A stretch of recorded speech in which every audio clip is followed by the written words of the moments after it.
Goed, goeiemiddag almal. Baie dankie dat julle tyd af kon staan om vanmiddag se sessie by te woon. Vanmiddag se sessie gaan natuurlik oor die bemiddeling en die hantering van die ATP vir kwartaal 2 vir graad 10 tot 12 onderwysers.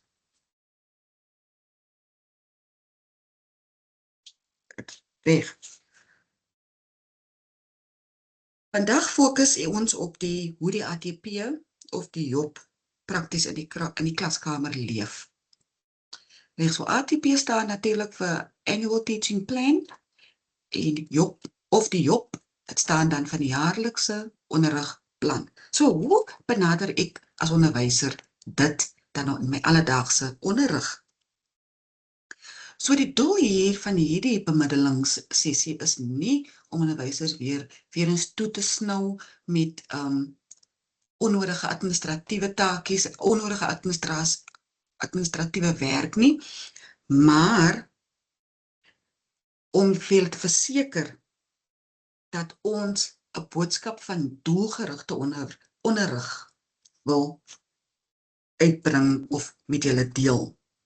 So alles wat ons hier vandag gaan praat en alles wat hier gedeel gaan word vandag is reeds gebou in die KABV, jammer. Reg.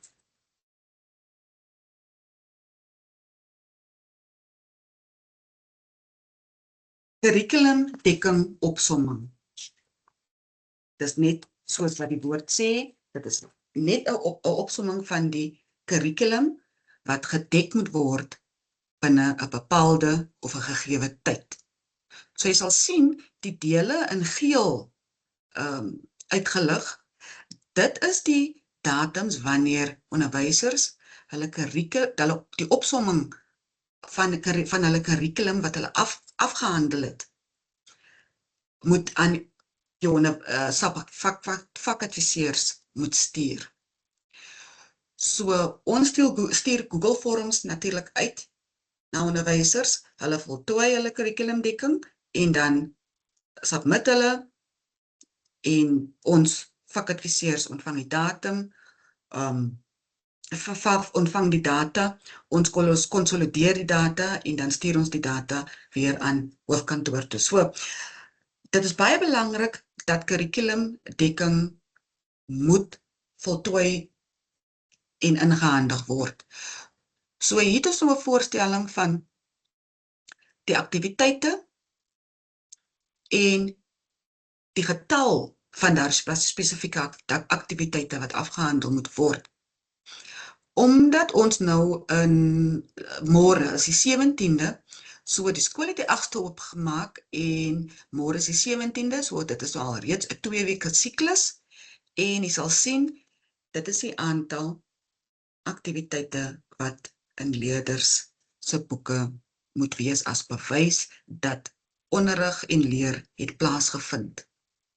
Dit is baie eenvoudige opsomming om te volg. As jy dit nie het nie, kan jy gerus jou fakultiseer benader en hy of sy sal dit dan met jou deel. Reg. Ons gaan aan. Oorsig van die Job. Dit is belangrik om te weet dat die jaarlikse onderrigplan is dit is nasionale beleid. Met ander woorde, dit moet geïmplementeer word. Reg? So hier het jy nou hierdie plan van onderrig. Het jy? En jy moet nog gaan sit en beplan en kyk, okay, dit is wat ek gaan doen. Dit is hoe ek hierdie curriculum wat afgehandel moet word. Dit is hoe ek dit gaan aanpas as onderwyser. Dit is baie belangrik dat jy hierdie dokument kan gebruik en dan datums opskryf wanneer jy begin met 'n aktiwiteit en wanneer die aktiwiteit afgehandel is. Dit is baie belangrik.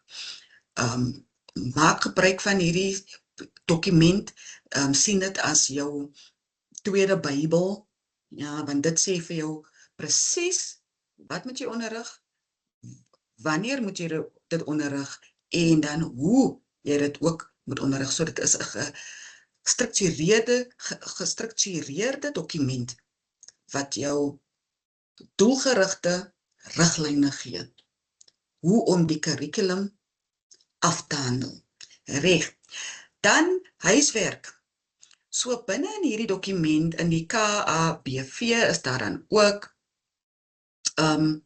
huiswerkaktiwiteite wat aangedui is in hierdie dokument. En dit is goed om altyd leerders huiswerk te gee wat hulle kan doen, want dit bevorder selfstandige leer, dit bevorder individuele leer. En dit individuele leer help dan ook leerders om hulle self te kan soort van monitor of assesseer, as 'n mens dit maar so kan stel. So dit is ook baie belangrik dan vir graadhoofde, vakhoofde en departementshoofde om seker te maak dat die implementering van die jaarlikse onderrigplan word geïmplementeer, dat onderwysers dit wel doen in die klaskamer. Reg. Hier het ons te doen met die indeling van tyd, so met ander woorde, hoeveel tyd spandeer ek om Afrikaanse taalvaardighede te onderrig. So, vir 2 weke siklus is gelykstaande aan 4,5 ure per week. So in week 1 moet ek 4,5 ure spandeer om taalvaardighede te onderrig en in week 2 dan nog 4,5 ure spandeer om taalvaardighede te onderrig en dan sal die groot totaal sal dan uitwerk tot 9 ure per 2 weke siklus. So ons werk met 4 vaardighede hier, dis luister en praat, lees en kyk, skryf aanbied en taalstruktuur en konvensies. En dan het ons vir julle dit mooi uiteengesit, hoeveel ure is nodig of moet spandeer word aan luister en praat, soos 1 uur, aan die lees en die kyk vaardighede, wat begripstoetse en letterkunde insluit, moet 4 ure spandeer word, die skryf en aanbied vaardighede 3 ure per 2 weke siklus, en aan die taalstrukture spandeer ons 1 uur per 2 weke siklus. Dan is dit belangrik om in gedagte te hou dat die taalstrukture en konvensies, dit moet geïntegreerd deel vorm of geonderrig word met die res van die ander vaardighede. So met ander woorde, taal moet deurgangs en voortdurend geïntegreer met die ander vaardighede wat luister en praat is, lees en kyk en dan skryf en aanbied insluit. Dan die onderrig van die 3 letterkundige genres is die volgende wat ons voorstel is dat die roman eerste aandag moet geniet, maar ons weet ook dat 'n kwartaal nie naastenby genoeg sal wees om 'n roman ten volle ten volle heeltemal klaar te kan lees nie, reg? So, dis hoekom dit dan nou raadsaam sal wees om in ekstra klasse te fokus op die storielyn en die agtergrond, karakters, die temas, die motiewe en die simboliek. So, dit is wat die voorstelling wat jy moet in gedagte hou wanneer dit kom by die letterkundige genres, reg. Saam met dit wil ek ook sê dat ekstra klasse moet gebruik word om soos ekstra inligting, ekstra content met leerders te behandel. Dit word ekstra klasse is nie daar om die kurrikulum af te handel nie. So daar's 'n baie groot verskil wat jy net in gedagte moet hou. So kurrikulumvereistes vir graad 12 wat die letterkunde die poësie betref is dan die gesiene gedigte wat opgedeel is dat veronderstel is om 5 gesiene gedigte af te handel in kwartaal 1 en dan 4 gesiene gedigte afhandel in kwartaal 2 en 3 in kwartaal 3. Die ongesiene gedigte is dit werk uit dat 1 ongesiene gedig, kwartaal 1, 2 ongesiene gedigte in kwartaal 2 en dan 2 ongesiene gedigte in kwartaal 3. Dit is belangrik dat jy elke kwartaal leerders moet vergewis van ongesiene gedigte en met hulle werk daardeur en veral klem lê op poëtiese terme en poëtiese begrippe, sodat, want as leerders dit goed onder die knie het en hulle verstaan, dan sal hulle dan enige ongesiene gedig kan beantwoord sonder enige moeite. Reg, gaan aan. Reg, hier het ons nou die daaglikse aktiwiteite of die van informele aktiwiteite en dit is hoe die prentjie lyk in kwartaal 1 vir die luister en die praatvaardighede, 5 aktiwiteite, kwartaal 2, 4 aktiwiteite moet afgehandel word, kwartaal 3, 5 aktiwiteite en kwartaal 4, 2 aktiwiteite. En so gaan ons aan na die volgende vaardigheid toe, lees en kyk, dit moet 12 wees, kwartaal 1 afgehandel gewees het, en kwartaal 2 moet dit 12 aktiwiteite afgehandel word, kwartaal 3, 15, kwartaal 4, 9. So, dit strek dan oor die res van die jaar, die hele jaar, moet hierdie aantal aktiwiteite in die leerders se boeke afgehandel, dan moet dit bewyse wees dat dit is die take wat gedoen, informele taakies wat ons gedoen het in die klaskamer, dit is wat ek as onderwyser onderrig het, en aan die einde van die jaar moet daar ongeveer 152 informele take in hierdie leerders se werkboeke wees. Reg, dan sal dit ook dan dit sal wys wees om leerders se boeke dan so te deel in die 4 vaardighede. Nou jy kan dit nou gebruik met jou eie diskresie as onderwyser, jy kan besluit hoe gaan jy kan besluit gaan jy een harde omslagboek vat en hom deel in 2 en die so een boek gebruik vir 2 vaardighede en die ander boek vir die oorblywende 2 vaardighede en dan nog 'n boek vir die studie van die letterkunde en gaan jy nog 'n harde omslagboek gebruik en die letterkundige genres van die begin tot in die middel mee werk en van die middel af na die einde van die boek toe gaan jy met die gedigte werk. So dit hang maar af hoe jy dit gaan benader, maar daar moet duidelike onderskeid wees van die 4 vaardighede in leerders se boeke. Skryfjoernale of persoonlike joernaalboekies is ook belangrik, want hierdie boekie kan leerders gebruik om woordeskat te bou, hulle kan dan paragraaf skryf oefen, hulle kan taalstrukture daarin neerskryf wat hulle nie so lekker verstaan nie. Hulle kan informele speltoetsies doen, maar ek dink in graad 12 is daar nog nou regtig tyd vir speltoetsies nie, maar dit waarmee die kinders soort van sukkel, kan hulle dan skribbel in hierdie skryfjoernaalboekie. So dit is belangrik dat elke leerder van graad 10 tot en met graad 12 moet 'n persoonlike joernaalboekie hê. Reg. Die oorsig van die Job vir graad 12 lyk soos volgende. In week 1, vir kwartaal 2, in week 1 en week 2, moet dan hierdie content moet behandel word. So dan gaan jy met onderluister en praat, jy gaan werk met, dit is natuurlik hierdie mondelinge take.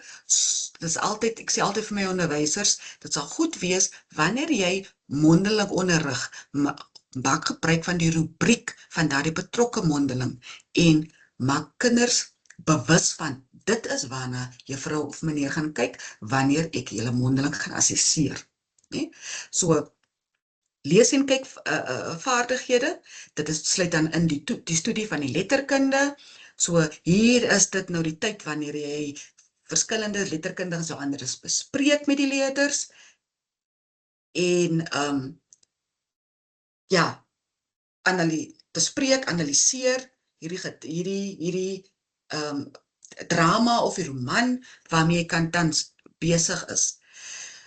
Dan ook moet jy tyd afstaan om gedigte te onderrig, en in hierdie geval is dit dienaar van die nagereg, dan ook een ongesiene gedig. Skryf en aanbied vaardighede, transaksionele tekste, en hier is 'n lysie van die transaksionele tekste wat onderrig moet word. So by hierdie vaardigheid fokus ons dan op die skryfprosesse. Dan taal, strukture en konvensies. Onthou, soos ek vroeër gesê het, taalstrukture en konvensies word geïntegreerd met die res van die taalvaardighede onderrig. Reg. So, wanneer jy dan al hierdie vaardighede al afgehandel het, dit is geonderrig, en as ons nou aan die einde van die week 2, wat nou môre sal wees, dan beteken dit, jy staan op 52,5% kurrikulumdekking. Reg. Nou graad 12 doen hierdie kwartaal 2 mondelinge take.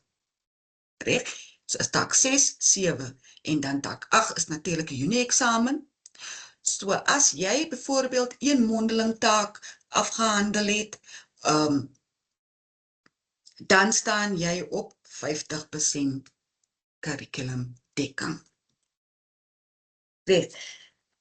Dan collega's, is dit baie belangrik, as dit kom by graad 12 onderrig is, moet ons net onsself gewis van die feit dat graad 12 die jaar is waar ons fokus op die konsolidasie en die verfyning van content, van die leerinhoud. En dat alle content of leerinhoud alreeds aan hierdie leerders bekend is. So hier gaan dit nou oor vraagontwikkeling, antwoordtegniek en eksamenvaardighede. So hier in graad 12 is die onderrig sterk eksamen toepassingsgerig. So ons leer ons kinders, ons maak hulle eksamen gereed. Ons maak hulle gereed om daardie eksamenvraestelle aan die einde van hulle skooljaar te skryf. Ons wil ook hê, saam met dit, dat leerders onafhanklik moet dink en kan beantwoord. So jy gaan dit oor kritiese denke. En dit is hoekom dit so belangrik is, dat die fokus altyd sal bly, wanneer jy die jaarlikse onderrigplan wanneer jy dit besig is met dit, wanneer jy besig is met hierdie onderrig van hierdie content, is dit belangrik om gedagte te hou, ons leer ons leerders, of ons wil ons leerders leer, om krities te dink. Nee? So, ek hoop dit is duidelik. Ek stap aan. Ek het al reeds gepraat hier oor die formele take van graad 12. Reg, graad 11. Graad 11, dames en here, is dan, ons sien dat kwartaal 2, graad 11, ons sit met 58 skooldae, en dit is natuurlik die content of die inhoud wat afgehandel moet word binne weke 1 en 2. Weer eens, maak seker dat al 4 vaardighede, dat daar bewyse van onderrig is, van al 4 vaardighede, in leerders se boeke en in die onderwyser se beplanning. Reg. Dit is ook belangrik om in gedagte te hou dat wanneer ons sekere inhoud onderrig, is dit noodsaaklik om daardie inhoud te assesseer aan die einde van die week of aan die einde van die dag of hoe dit ook al wat die beste vir jou in jou klas en in jou werksomgewing gaan werk. Maar informele assessering is broodnodig. Ons kan nie net onderrig, maar die werk word nooit informeel geassesseer nie. So,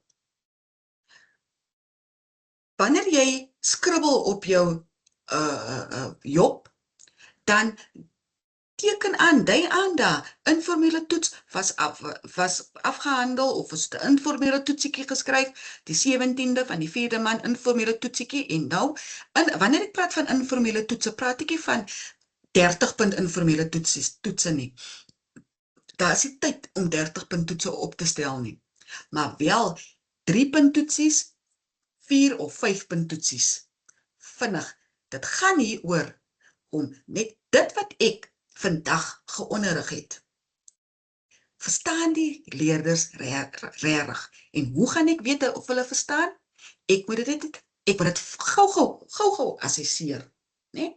Dit is waar hierdie informele toetsies inkom, maar dit sal wys wees om maar informele toetsies op te stel van so 10 punte, so jy kan poëtiese terme vir hulle vra, jy kan hulle toets op beeldspraak en stylfigure, jy kan hulle toets op, daar's so baie hoe ons hulle kan informeel toets. Reg, gebruik maar net jou eie diskresie. Dan, wanneer jy hierdie inhoud van week 1 en week 2 afgehandel is, dan in week 1 is hier aangedui, as al die content in week 1 afgehandel is, staan jy op 35,9% en in week 2 ook 39,1%. Met ander woorde, dan is jou curriculum al reeds 100% gedek. Reg. So in week 3 en week 4 volg jy net dieselfde prinsip. En week 5 en 6 volg jy dieselfde prinsip. So, elke week, 2 weke siklus, as al die inhoud afgehandel is, soos wat dit moet afgehandel word, dan is jou curriculumdekking vir daardie spesifieke week dan staan jy op 100%. Reg. So, maar wat ook belangrik is om te onthou, kollegas, is dat graad 11 word gesien as die brug, as 'n brug tussen graad 10 en graad 12. So hier in graad 11 fokus ons dan op dieper analise. Ons wil hê leerders moet beter kan interpreteer. So beter interpretasie van sekere aspekte, van sekere content, van sekere inhoud en meer gestruktureerd moet skryf. Dit is ons fokus in graad 11. Jy kan sien, hierdie fokuspunte bou dan stelselmatig op vir wanneer hierdie leerders, wanneer dit uiteindelik in graad 12 is, dan moet hulle al reeds hierdie content, hierdie inhoud, hierdie werk, hierdie manier van hoe sekere vrae gevra word, hulle moet dit kan weet, hulle moet dit ken, dit moet nie vir hulle onbekend wees nie. Reg. Ons fokus ook in graad 11 op die feit dat die tekste en die vrae raak dan nou meer kompleks. Nee? Dit kom daarop neer dat leerders word meer doelgerig onderrig vir graad 12. So ons maak ons leerders, graad 11 leerders, gereed vir graad 12, ons berei hulle voor. En is belangrik om te onthou dat almal nie op dieselfde passie werk nie, né? So waak daarteen om net die kurrikulum af te jaag en want dan mis ons die punt van alles. So jy kan regtig nie begin met nuwe werk of nuwe inhoud terwyl die leerders die vorige inhoud nog nie verstaan het nie. So ek sal voorstel dan dat dit sal wys wees om sekere breek jou content wat jy wil gaan onderrig, breek dit op. Breek dit op. Nee? So, dit is hoe dit nou werk. As ek nou luister en praat, byvoorbeeld, ek gaan nou vandag ek gaan nou luister en praatvaardighede onderrig, en dit is wat ek wil hê die leerders moet vandag se les, moet die leerders dit weet. OK. Hulle moet weet van watter mondeling tekste daar is. Die tegnieke, wat 'n mens moet doen wanneer jy 'n mondelinge praatjie doen. Moontlik onderwerpe waaroor gepraat kan word. En dan ook, kan jy jou leerders sê, OK, as dit sal goed wees as jy navorsing kan kry oor mense wat iets gesê het oor jou onderwerp. As jy dit kan praat daaroor. So ons vat dit dan, ons breek dit op. Breek jou, dit wat jy wil onderrig, breek dit in sulke reepies op. Dan sal leerders ook baie beter verstaan. Dit is nou wel 'n langer metode, maar ek sou voorstel, doen eerder dit as wat jy die kurrikulum jaag en niks leer het uiteindelik plaasgevind nie. Reg. Dit is dan 'n oorsig van die skoolgebaseerde assesseringstake. So in graad 11 doen hierdie leerders dan 'n opstel wat taak 5 is en in 'n mondeling taak 6 en dan ook taak 7 die halfjaarlikse eksamen. Reg, weer eens, ek herhaal weer, maak maar notaatjies op jou jaarlikse onderrigprogram of plan van datums wanneer jy begin met sekere aspekte en datums wanneer jy dit voltooi het. Reg, goed, ons gaan aan. Dit is hoe ons graad 10 se jaarlikse onderrigplan lyk vir kwartaal 2. Hou in gedagte dat ons graad 10 leerders of die graad 10, dit is aan die fondasie van die VWO fase. So in hierdie fase fokus ons met ons graad 10 leerders op basiese begrippe, op kerntaalvaardighede, begrip van die letterkunde. Met ander woorde, literêre begrippe. Dit is in hierdie graad, dit is die graad waar ons leerders moet leer hoe om vrae te lees, hoe om antwoorde te formuleer en hoe om hoe die formele assesserings werk. So jy moet hulle daadwerklik deur die deur die formele assesserings program vat. Jy moet vir hulle verduidelik. Dit is hierdie take gaan julle gaan gedoen word en hierdie takies, dit is take wat gaan punte tel, wat jou aan die einde van die jaar gaan help, wat jou gaan help slaag, of as jy dan nou nie die werk doen nie, sal dit jou glad nie help nie. So dis belangrik om graad 10 leerders, hulle is nog klein, so hulle is absoluut afhanklik van hulle klasonderwyser om hulle om regtig die fondasie te lê. Dan in graad 10 ons stel ook ons leerders bekend aan verskillende tekstipes en basiese formulering van vrae, en dan dit is ook die graad waar ons as onderwysers moet seker maak dat ons vestig 'n fundament van selfvertroue by hierdie graad 10 leerders. Nee? Reg. So wat is my doel as onderwyser as ek by graad 10 leerders kom? So my doel is dan om hierdie leerders gereed te maak vir wat gaan kom. Nie om hulle perfek te kry nie, maar net vir hulle gereed te maak. So, dit is wat die fokus is by graad 10. Jy gaan nie perfekte uitslae kry van graad 10 leerders nie, want jy moet nou nog eers die fondasie moet jy hier lê. En dit is die belangrikste.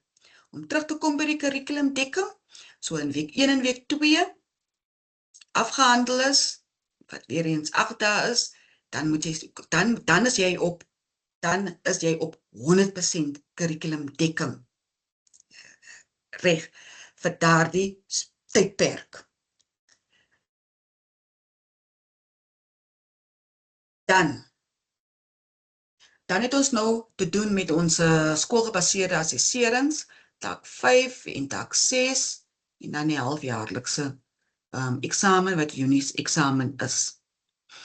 Reg belangrik, dui net aan op jou dokument, wanneer jy begin het met die SPA-take en wanneer dit voltooid is, en dit gaan jou dan ook 'n idee gee van op hoeveel persent ek staan in terme van my kurrikulum.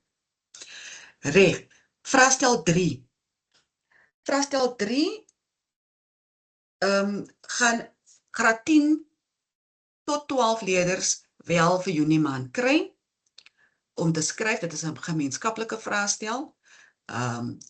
Ons wil vra dat al die skole maar die vraestel moet skryf, en dat as jy indien jy dan nou nie die vraestel gaan skryf nie, dan moet jy net jou vakadviseur laat weet, in kennis stel, of as jy nie op die datum kan skryf wanneer die vraestel geskryf gaan word nie, kan jy jou eie vraestel skryf, maar dan moet die vraestel gemodereer wees. Natuurlik weet dat is die prosesse wat dit betref. Dit word gestuur na jou vakadviseur, hy of sy modereer dit, en as hy of sy dit goed vind, stuur dit terug na jou toe, en jy kan dat jou leerders die vraestel skryf. Sou dit dan nou so kom dat jy skool ander aktiwiteite het op daardie dag, en dit nie op daardie dag kan skryf nie. En ons wil ook vra dat skole asseblief, wanneer vraestel 3 geskryf word, dat julle dit sal julle moet dit so skryf dat julle dit net nie klaar maak voor 1:00 nie. Ja, en julle moet dit nie klaar maak voor 1:00 nie. Ek wil net seker maak hier.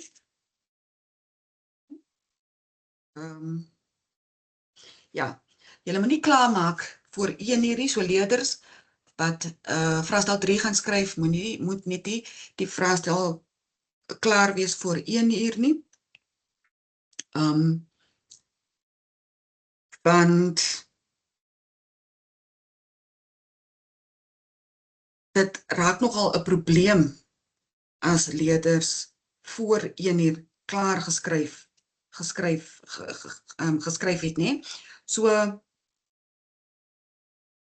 hier is die idee agter dit is dat dan indien die vraestel om 1 uur, indien jou vraestel nie om 1 uur geskryf kan word nie, op die voorgestelde datum nie, kan jy die vraestel dan vroeër skryf. Kan jy die vraestel vroeër skryf? Maar jy moet net nie voor 1 uur klaar wees nie. Ek praat nou so in sirkels hier julle, maar verskoon maar vir my vir dit. En dan sê ons ook dat, ek dink ek het al reeds gesê, as die datum nie pas by die skool se planne nie, kan julle vraestel op enige ander datum skryf, maar dan moet die skool sy eie vraestel skryf en dit moet al reeds deur die modereringsprosesse gegaan het en dan kan dit geskryf word mits die vraestel gereed is en reg en volgens die vereistes voldoen. Dan vraestel 3 sal nie op SSM's verskyn nie, maar julle moenie kommer daaroor nie, want die hoofkantoor sal dan met skole kommunikeer oor hoe die patch dan gevolg moet word om seker te maak dat vraestel 3 wel deel gaan vorm van die leerders se rapportpunt. Maar dit onthou, vraestel 3 gaan deel vorm van die leerders se rapportpunt, maar nie die leerders se SPA-punt nie. Reg. En die idee agter dit is maar net om seker te maak dat leerders se rapportpunt baie beter lyk wanneer hulle sou aansoek doen na tersiêre inrigtings toe, tersiêre instellings, jammer, om vir verdere tersiêre opleiding natuurlik. So en leerders gebruik gewoonlik maar hulle Junie maand eksamen wanneer hulle aansoek doen by tersiêre instellings. Reg. Dan, waar pas die diagnostiese verslag dan in? So, daar was bevind dat algemene foute wat leerders begaan, veral in graad 12 natuurlik, maar ons moet ons nou al ons graad 11 leerders bewus maak van dit is die algemene foute en dan moet ons net as onderwysers, ons moet werklik met dit werk in ons klas. Kandidate lees nie die teks deeglik deur nie, hulle soek en lees vir antwoorde. Multipunt vrae is steeds vir kandidate 'n probleem. Kandidate moet onnodige herhaling van vraagstellings in hulle antwoorde vermy. Kandidate het onnodige lang antwoorde en verduidelikings by 1 punt vrae. Dit is onnodige beantwoording van stapelvrae. Kandidate laat by 2 of 3 punt antwoorde dikwels die eerste deel van die antwoord uit. Kandidate weet steeds nie wat funksiewoorde, dat funksiewoorde as deel van die antwoord by vrae oor effektiwiteit en funksioneel noodsaaklik is nie. Reg. So, dit sluit eintlik aan by die feit dat leerders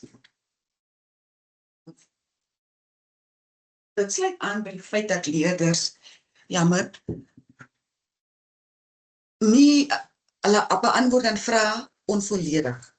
So, om net terug te kom by die funksiewoorde wat belangrik is. Dit is belangrik dat ons leerders moet ook met die leerders leer dat wanneer jy 'n vraag beantwoord, moet jy die vraag beantwoord binne konteks. Nee? En net om vir julle 'n voorbeeld en 'n idee te gee van dit is hoe wat 'n tipe vrae jy kan verwag. Dis 'n voorbeeld byvoorbeeld. So hierdie mense by DBE het agtergekom dat kandidaate verstaan nie dat dit belangrik is om spesifieke funksiewoorde in hulle antwoorde deel van hulle antwoord te maak by vrae oor effektiwiteit wat gewoonlik in vraag 1.2 en vraag 1.13 en in funksioneel wat gewoonlik vraag 1.8 noodsaaklik is nie. So hierdie funksiewoorde help om die antwoord duidelik en meer vollediger te maak. Byvoorbeeld, as ek 'n vraag sou kry wat vra, hoe help die nuwe reël om die werk vinniger te maak? So 'n antwoord wat sonder 'n funksiewoord is op hierdie vraag sal dan klink soos iets soos dit. Die nuwe reël maak die werk vinniger. Dit sê niks, dit beantwoord nie die vraag nie, né? Die antwoord is onvolledig. So 'n antwoord met 'n funksiewoord sal dan klink soos dit. Die nuwe reël verbeter die werksproses deur stappe te vereenvoudig wat die werk vinniger maak. So dit is wat ons leerders moet leer. Dat die kern is hier die funksiewoorde. Reg. Aan. Kandidaate slag dikwels nie daarin om die kernwoorde in die vraag korrek te interpreteer nie. Byvoorbeeld, by vraag 1.1.2 het die woorde wil bereik 'n bepalende invloed op die antwoord. En om weer eens net 'n voorbeeld te noem of te gee van die kernwoord wil bereik, onthou wil bereik is die kernwoord. So hier sê ons eintlik dat ons leerders verstaan baie keer nie die belangrikste woorde in 'n vraag nie, wat dit dan moeilik vir hulle maak om die regte antwoord te gee. Nee? In hierdie geval, byvoorbeeld, wil bereik. Die wil bereik is baie belangrike aspek van dit bepaal waarop die antwoord moet fokus. As ek hierdie vraag byvoorbeeld sal vra, wat wil die maatskappy bereik met die nuwe advertensie? En as 'n kandidaat dan nie die woorde wil bereik reg interpreteer nie, sê hulle gewoonlik dat die advertensie wys maar net die advertensie wys iets maar die advertensie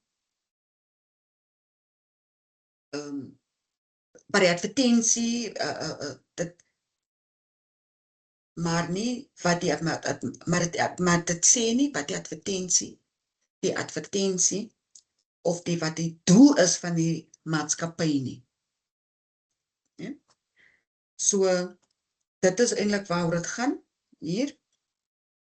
'n beter antwoord sal dan fokus op die doel van hierdie maatskappy.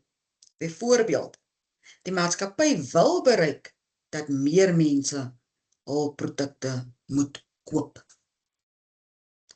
So, dit is belangrik dat onderwysers die kernwoorde moet oefen en dan in die klaskamer maak 'n deel van die onderrig en as ook die betekenis van hierdie kernwoorde sodat hierdie leerders kan verstaan. Reg, dan vra oor ironie, dit bly maar vir leerders se uitdaging. Dit is belangrik dat die leerders moet weet dat ironie vraag 2 teenoorgestelde kante het.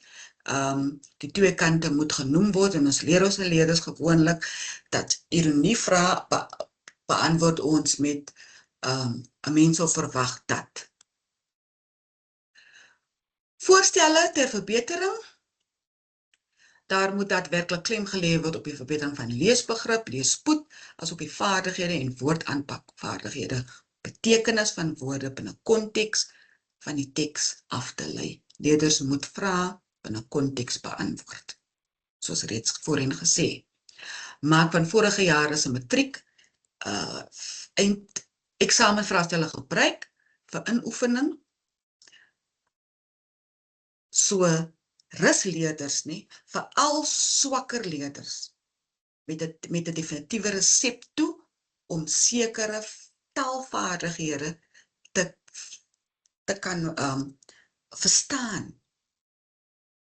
Dit is die belangrikheid daar ons moet leerders toerus met gereedskap wat pasbaar sal wees vir hulle om by te bly oor hoe ons sekere konsep gaan verstaan, wat gaan ons doen om seker te maak ons verstaan hierdie konsepte.